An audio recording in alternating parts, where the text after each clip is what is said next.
എന്താടാ എന്താ വണ്ടിക്കേറ്റ്? വണ്ടി സ്റ്റാർട്ട് ആണല്ലോ തന്നെ മാറിയോ ഡീസലല്ലേ? ഉള്ളടാ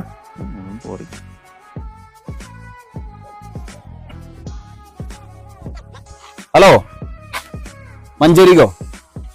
ഒരു 1/2 മണിക്കൂർ കൊണ്ട് എത്തിയാൽ മതിയോ? ഞാൻ വേറെ പോയിക്കോളാം. എന്താ പോയി എന്റെ വണ്ടി ഇവിടെ കയറി നടക്കുമ്പോ ഞാൻ അങ്ങനെ പോണു. പോയിക്കൂടെ? ആ വേണ്ട, എനിക്ക് അർജന്റാണ്. വേറെ അടിച്ചിരിക്കാം. ആയോ അടിച്ചോടാ. ഇത് വന്നോട് 10,000 രൂപ ലാഭമായി. ഹലോ, മഞ്ചേരിക്ക് ട്രിപ്പ് പോകാൻ കൂടുവോ? മഞ്ചേരിക്ക ഞാൻ പോയടാ, ഒരു ട്രിപ്പ് ഉണ്ട് അർജന്റാ.